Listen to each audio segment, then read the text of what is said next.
Today I'll be discussing the chapter Culture and Community in the Philippine Fiesta from the book Culture, Community in the Philippine Fiesta and Other Celebrations, written by Florentino Hornedo.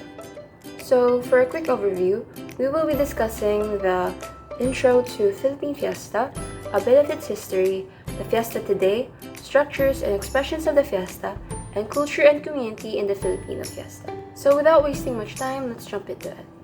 The Philippine Fiesta. So the Philippine Fiesta is a symbol and venue of Filipino culture and community. It is actually both ancient and modern at the same time, as it is one of the durable community cultural institutions that has survived, grown, and developed with various colonial occupations of the Philippines. So fiestas are ubiquitous and vibrant year-round national events. They occur so much so that the Philippines Department of Tourism has dubbed the Philippines as the Fiesta Islands. Establishing that, we can explore more about the fiestas and how they came about by going over a bit of its history. A bit of history. One of the earliest traces of the concepts of fiestas was from the pre-Islamic Maranaos, who had an epic called the Darangin, wherein festive celebrations were held, and this was described in this epic. After that, the Spaniard colonization happened around the 16th century, and around this time, the natives celebrated indigenous fiestas with much music, dancing, and poetry. So the significant features of the social events include community celebrations to celebrate significant and happy events in honor of a hero or a group of heroes, with much popular, joyous, and noisy or vigorous jubilation, lasting for days, occasioning much drinking and probably eating, accompanied by artistic representations such as music, poetry, and dance, and the interruption of the regular daily occupations of the community. So more or less, these features have essentially stayed the same until the present, allowing for adaptations and adoptions through modern acculturations. Spanish missionaries were intolerant of a very large number of native beliefs, customs, and practices because they perceived these as pagan and works of the devil. However, they were able to recognize the value of the native love for festification and instituted a plethora of religious fiestas to rival and replace many of the indigenous ones. So, a few examples of fiestas include the Peña Francia in Bicol, Santo Niño in Cebu, San Isidro Labrador in Quezon Province, Antipolo in Rizal, San Pascual Bailon, Santa Clara, Santa Cruz sa Wawa, Salambao in Bulacan, Manawag in Pangasinan, and Piat in Cagayan. So the next significant period in the history of fiestas was around the 1950s, when the Philippine legislature, headed by Senator Raul Mangrapus, attempted to outlaw fiestas as a social evil that led many villagers to excessive debt. However, this project failed. The Fiesta today. Fiesta. So the Fiesta is an acknowledged national traditional cultural institution, largely but not exclusively associated with Catholics. Then this may be because about 75% of the population are Catholics. So the essential typical components of the Fiesta are its structure and the expressions of it. Fiesta chronology. So Fiesta is an annual event that takes place on a fixed date. The community is traditionally organized for both the preparation and the actual celebration. And while the actual fiesta date is usually just one day, preparation may take about 1 to 2 months or even more. So in preparing this, there are steps to be taken, thus the fiesta chronology, and these steps are the following: organizing for the fiesta, committee work, 9 days of novena prayers, procession, fiesta mass, religious literary musicals, sports competition, folk dance show, and a theatrical show. And we'll be discussing these steps in a more in-depth manner. So the first step is organizing for the fiesta. This is usually in smaller communities wherein a general meeting will be held, and the occasion fiesta officials will announce the forthcoming fiesta, and they will have to realize the need to start their preparations. So first is they will be holding an election to designate a fiesta chairperson or president and other officers.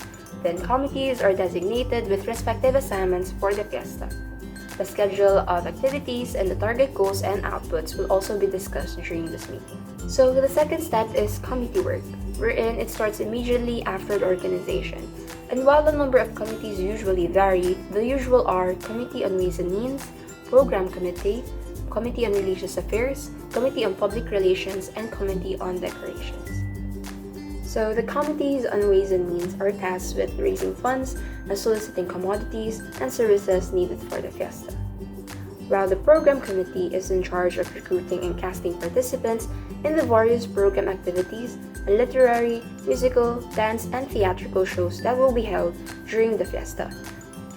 Being part of the programs committee would involve organizing and directing several weeks of intensive rehearsals for the numbers of the program. The spirit of volunteerism is highlighted during this time, as rehearsals would take place all night since it is the only convenient time for both those working in the urban areas and rural areas who need daytime work. And this committee would oversee all matters pertaining to costume, staging, and props. And they would usually coordinate with the Ways and Means Committee for equipment and labor for the erection of the facilities that will be used. So the next is the Committee of Religious Affairs, and this would usually include the local clergy, especially the parish priest and the parish council if there is any. And they would be responsible for the conduct and program of the novena prayers, the religious procession, and the solemn fiesta masses. And their chief concern is actually the religious liturgy. The Committee on Religious Affairs would also be in charge of making sure the church building is properly decorated.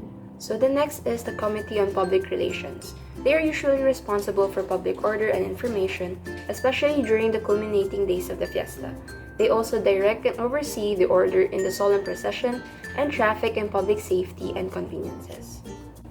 Last but not least is the Committee on Decorations, who are in charge of organizing teams of volunteers to prepare the many-colored buntings and flaglets or banderitas strung together and hung over all the streets of the celebrant community.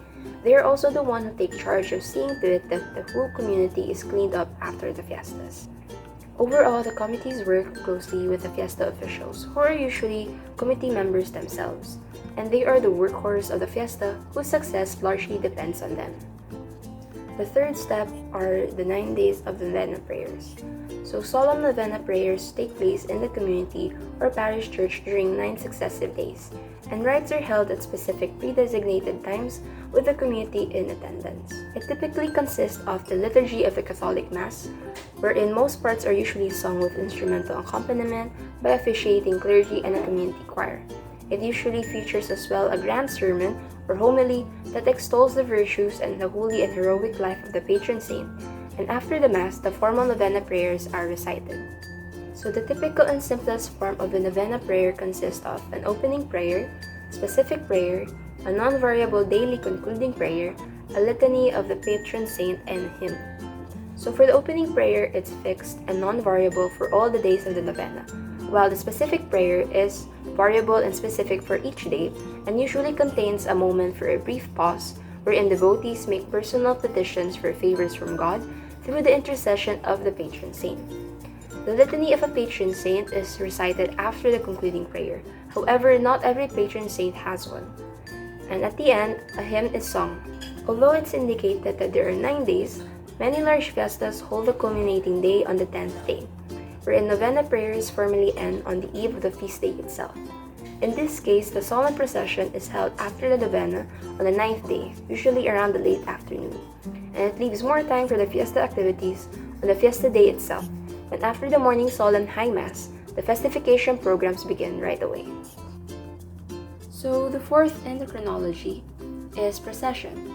The procession committee sees to it that if the patron saint's image is carried on the shoulders of the devotees, the image is elegantly dressed and mounted on a processional pedestal decorated with flowers and lights. On the other hand, if the image is mounted on a processional cart or vehicle or carroza and festooned profusely with flowers and lights, which are traditionally candles. So the committee also designates the route of the procession and may advise residents along the route to take special care of beautifying their own streets. For example, La Naval de Manila. This is a procession in October, and there are a dozen images of saints that are in the procession. There are a lot of people who are needed for preparing the images and decorating their carrozas. This is facilitated by the presence of specific persons called camareras, or an institution that's responsible for each image. And they recruit as many helpers as necessary to do the work, usually most of the day depending on how elaborate the carroza is. Another example is the event of Lady of Peña Francia in Bicol and Santa Cruz in Bulacan. Both of these are fluvial processions. They have additional care or in need of additional care because the processional image is mounted on a boat, safe and large enough to sail down a river with very numerous devotees participating and onlookers on viewing decks along the route of the procession. And it has gotten more complicated in recent time with the entry of tourism, as viewing decks need to be provided and supervised for safety. So next is Fiesta Mass. Fiesta Masses are said every day of the novena, but the Mass on the Fiesta Day itself is held with special solemnity and elegance. Choirs are organized and assigned their day of special performance. To defray the expenses for decoration, sound system, and other perquisites of solemnity, each Mass has a sponsor, whether be it individuals or corporations, who donate funds and take a special public role in the ceremonies of the day of the sponsorship. So this may be in the form of being a reader of the sacred readings or a prayer leader in some special part of the novena prayers. And frequently, local government officials take on this role as well. In traditional communities, there is something called the Dhyana. This is when the community band goes around the village or town praying before or at dawn. Now the purpose of this is to wake up everybody and be on time to prepare to attend the Fiesta Mass and to add a festive air for the beginning of the grand day. Next, we have religious literary musicals, wherein in traditional communities where the Spanish-era tradition still persists, this is still being practiced. And they are presented shortly after the solemn Fiesta Mass. They consist of a stage presentation of religious songs and dances which extol the virtues and heroic holiness of the patron saint. Gozos and dalits are performed by singing dancers, and this usually lasts until midday. In Fiestas, we also have sports competitions, and these sports events are usually held in the town or village plaza or square after lunchtime. And there are two kinds of these. We have traditional games and sports of recent inception. So under traditional games, we have examples like climbing the palo cebo, breaking the devil's pot, eating contest, tug of war, and the like. And we also have bullfights and boat races. For sports of recent inception, we have basketball, volleyball, tennis, ping pong, and even track and field. So next, we have folk dances show. These are usually featured in field demonstration style in a public square later in the afternoon, in which villagers of all ages, after weeks of rehearsals and dressed in their gala costumes, show their folk dancing talents for everybody's entertainment. And this would usually end before sundown. However, in urban communities, folk dances usually don't or no longer exist. Instead, we have itinerant providers of public amusements that put up a carnival or a feria somewhere in the community area and for the duration of the novena and the Fiesta Day itself. So, a carnival or feria is a Filipino folk version of carnival and feria, and they're put up in the form of transient theme parks. These are often commercialized and tend to detract from the Fiesta's communitarian spirit. So last but not least, we have a theatrical show. So in the evening of the Fiesta Day itself, after dinner, the evening show takes place. And it consists of literary, musical, dance, and dramatic numbers, all staged on the community entablado. So an entablado is a makeshift stage, put up only for the fiesta itself and dismantled the day after. Traditionally, an exhibition of community folk talents and an occasion for art and great merriment takes place. In less creative communities, or those that have lost or have not developed the tradition, professional performers are invited for the evening entertainment instead. While in remote rural villages, where movies are rare, the community procures portable generators to power movie projectors and spend the evening showing movies with the entire community in attendance. So due to the very large number of fiestas and fiesta styles, the steps taken to lead and solemnize a fiesta is abstracted and somewhat idealized, although there are many communities that still follow the pattern. There are many variants of both the components and the styles of the fiesta elements, in their elaborateness and sophistication, and in their traditionality or modernization. And the fiesta has been very adaptive and has accumulated both features and technologies, despite threats to its traditional communitarian character. Fiestas and the community. So since the fiesta is a community event, as villages grow into towns and towns into cities, and small community groupments emerge, often disregarding legal boundaries to form intimate communities of close ties, largely defined by geographic closeness. Many of these communities symbolize their sense of belonging, together by building a community chapel, usually makeshift at the start.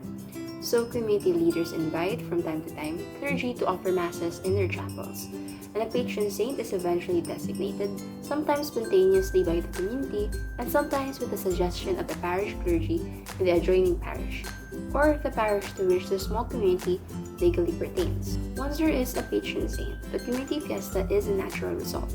And the date of the fiesta itself is never a problem because each saint in the Catholic martyrology has a designated feast day, becoming the annual community fiesta day.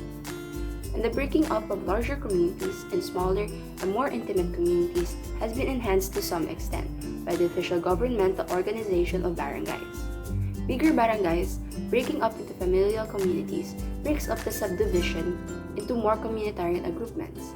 So in some cases, community chapel serves as a community funeral parlor to serve poorer sectors of the community. As populations and communities grow, the social process of creating smaller and more familial communities continues, a process that seems to serve effectively as a Filipino counterpoise to the progressive depersonalization of community through centrifugal forces concomitant with modernization.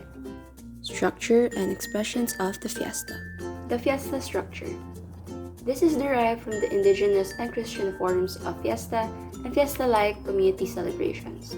The structure of the fiesta consists of three essential and organically interrelated elements. So these three elements are myth, ritual, and purpose. Myth.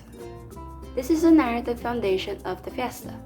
It's an account of the person or persons, an event or events which happened in the past, whose significance is being commemorated and dramatically or ritually renewed in the present. And usually they come in the following forms. They may be in the biography of the person commemorated, a significant episode in the life or in connection with the person or persons commemorated, maybe an account of a miracle or wonder, or maybe in the praises of the person being honored.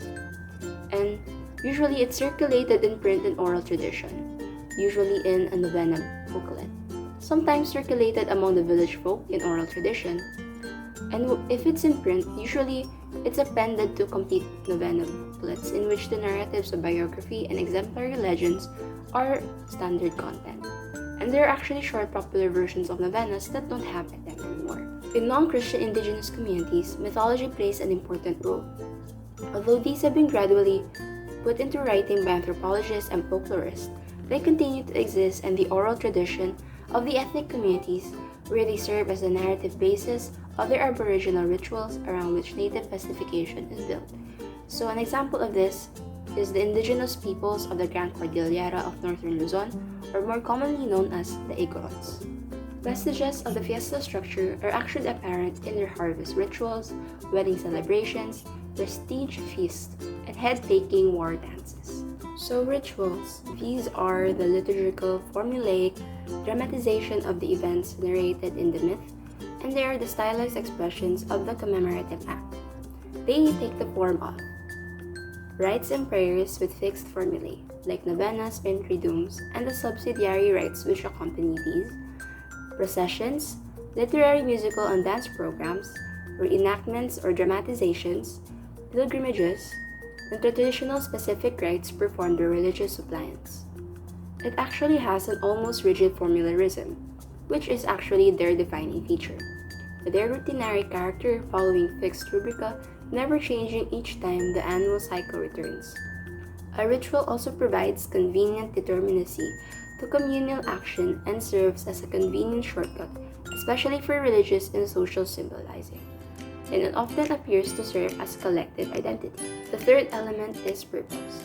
This is the explicit public reason for the celebration and commemoration, and the private diffusionary reasons of individuals for participating in the rites. This may come in the form of thanksgiving for blessing received, petitions for favors desired, preparations for transgression, honoring revered persons, renewing moments of grace and blessing, and fulfillment of a vow or promise. In novena prayers, there is a moment of silence allowed for the devotees in which they express to God the favor they ask for through the rituals. There are purposes and objectives extraneous to the fiesta's essence and of recent origin in the Philippine cases.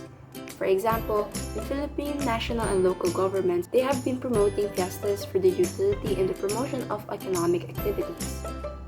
So big crowds and fiestas provide occasion for lucrative marketing of local products and services.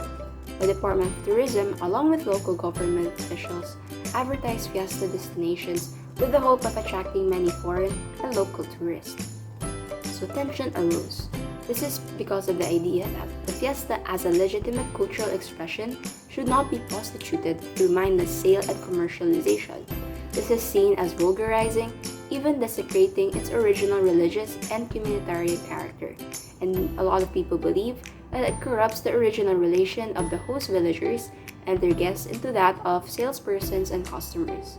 And they say that hospitality converts to haggling and piety to profit. The expressions of fiesta. These are actually the observable manifestations of the event, and in no particular order, they are the following: color and glitter, vibrant sound, abundant food, vigorous movement, and community and popular participation. So for each, there are different manifestations, and we will go through them one by one. So for color and glitter, we have multicolored and art glittering bunting's and streamers strung over streets. We have colored, sometimes blinking lights, firework displays, colorful decoration of public buildings, religious images dressed and adorned in their most colorful or glittering best, carrozas decked in flowers, people dressed in their best fashion and finery, confetti of flowers and colored paper, and freshly painted houses and parks, and costumed participants in fiesta programs and shows. For vibrant sound, we have vigorous band music played through the town streets, explosion of firecrackers, loud music and public address systems, noisy carnival spirit, literary musical programs often accompanied by loud cheering, festive ringing of bells, and loud announcements on public address systems. Next is abundant food. So there is an unusual abundance of them, and there is availability to the largest possible number. It's prepared in great variety. Partaking is practically obligatory for visitors and guests, and it's served practically all hours of the day. Fiestas also have vigorous movement as one of their manifestations, and these include athletic sports competitions and games, processions and parades, whether be it on land or water, carnival and peryahan, dances, and large mobile crowds. Last but not least, we have community and popular participation.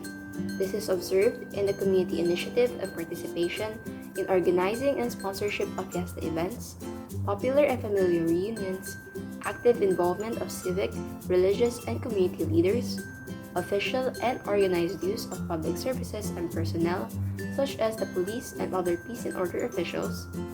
All classes of people in the community participate and celebrate in their own fashion publicly and privately, and most obviously, we have a fiesta that is named for the town, barrio, or barangay. In terms of the expressions of the fiesta, it's not actually essential that we have the presence of outsiders, but in actuality, their presence, especially in large numbers, can add immensely to the festive ambience and is valued by the locals as an index of the fiesta's success. It should be noted that none of the manifestations can suffice singly to create a fiesta, nor a combination of a number of them. They appear to be so dynamically and organically interconnected cultural expressions, so that it is only when they are all simultaneously present that the fiesta truly becomes into being. And these are expressions and cannot be thought of separately from the fiesta's organizing structure of myth, ritual, and purpose. And separating them would lead to the reduction of the fiesta from a community cultural mode to merely marketable artifact. Culture and community in the Filipino fiesta. It is the fate of society to always be in a state of tension between the convenience of equilibrium and the inevitability of change. On one hand, there is a natural comfort of a small, closely knit community, while on the other hand, there is a centrifugal force of growth and adaptation to the demands and attractions of an industrializing society. The fiesta provides a durable but flexible coping opportunity for alienated persons to recover their sense of community in a social venue that is both comfortably traditional and familiar, as well as moderately open and adaptive to modernity. The following may be said of the Philippine Fiesta and its relationship with Filipino culture and community. It is an indigenous tradition. It has survived various colonial and cross-cultural encounters. It has evolved through adaptation and adoption. It is a venue for Filipino culture and its expressions. It is a symbol of Filipino sense of community and its struggle against the centrifugal forces of industrial modernization. So on to the first point. It is an indigenous tradition. Its origins and the ancient roots can be traced back to its Filipino racial and cultural origins. It's been developed in small familial communities as a celebration of tribal and clan joys and triumphs, incarnated and personified for them by their heroes and gods, as the medium for the expression and highlighting of community ideas and ideals. It's a cultural anchor and a sign of rootedness, continuity, and identity. It also helps define for the Filipino his national character as a personalist and communitarian, being deeply rooted and loyal to a small, intimate, clannish community that fears dissipation in a mass depersonalized society. It can be observed when an individual goes home to renew their identity and sense of belonging to a home and familial village. The second point is that it has survived various colonial and cross-cultural encounters. The Spanish colonial occupation introduced a great number of modifications to the fiesta, making it an instrument of cultural subjugation, but it was eventually used by Filipino society as a venue for fomenting social and political resistance against Spain herself. The fiesta modifications by Spain increased its vigor by evolving into an institution concerned with a national community much vaster than the village community. During the late 19th century, around the Philippine Revolution, fiestas were known to be used as occasions for political and revolutionary propaganda. While during the American occupation, the fiesta was tolerated as a community and religious cultural expression at worst, and at best, it was used as a showcase for the Americanization process as indicated by the increased secular English language literary and musical features of fiesta programs. And in post-independence times, there was a vain attempt to outlaw fiestas as mentioned earlier in this video. While in the last quarter of the 20th century, tourism became a national concern, and there was an obsession to preserve and promote fiesta for national economic reasons. The fiesta is surviving and well, despite the dangers of official and commercial vulgarization because of its deeply religious and authentic communitarian character. With or without tourists, the church and community hold their fiesta in the remote unpublicized villages. Third point, it has evolved through adaptation and adoption. In the Spanish era, it adapted to the regime's cultural taste in music, dance, theater, and its Christian and Spanish themes. Village heroes and diwatas were actually replaced by god and saints with their accompanying new cults. In the American period, a love for entertainment adopted the secular music, dance, theater, and taste from Hollywood show business. Today's technologies of communication and film arts are part of many fiestas, as is the computer age, and yet it has not abandoned its core structure and original functions in community life. So the fourth point is that it is a venue for Filipino culture and its expressions. We have something called the Mrisea Eliade, which is a fiesta that takes place in sacred time, and in a way, it consecrates the place, at least temporarily, so that a fiesta locale becomes a place of pilgrimage. The Filipino enters into the sacred time and place with color and glitter, with vigorous sounds and physical movement, with unusual generosity in food and hospitality, and as a community with great enthusiasm. It shows the Filipino as culturally far more vital and effective than reflexive, therefore more personalistic than formalistic. A Filipino expresses himself more in symbol and ritual than in rational disquisition. A Filipino also loves physical and outward expression in sounds and sights, and costs are secondary to social processes. A Filipino is seen as deeply religious, as the core of the fiesta is profoundly religious. The celebration of God and His expressions in the virtues of patron saints, and in whose company humans are called. The fifth point is that it is a symbol of Filipino sense of community and its struggle against the centrifugal forces of industrial modernization. So the natives of the traditional small tribal villages have been gradually educated and trained for ways of life alien to their homes and have gone where their skills have led them. In this process, however, they lost their sense of roots and identity. Still, the annual fiesta never fails each year and at the same familiar sacred time, as homecoming and family reunions renew lost times and revive fading shared community of choice. The task of daily living in the small yet growing communities has an inevitable effect of alienating persons from person even in the home by the sustained focus of attention to work. So to work as a community for effective and social goals together from time to time is necessary to renew the sense of community and belonging to one large family of mutual caring persons, which it is provided by fiestas. So fiestas occasion so much social and community interaction and intersubjective sharing. In fiestas, a community discovers its strengths and weaknesses. Success of community synergy and the fiesta is an index of community spirit. On the other hand, failure or deficiencies can mean community and social breakdown. The fiesta renews the community for a day or at most a few days, but its community renewing effect is doubtless deep and abiding. And before it wears out, the annual cycle returns, and the fiesta is there to renew it and reinvigorate the sense of community once again. Today, the Philippine Fiesta regularly brings to a heightened sense of community life the barangays and towns and draws from everywhere. Cities and foreign lands, natives and their friends, and visitors and tourists to an experience of community and style and heightened sense of welcome. So that's that. Thank you so much for watching my video.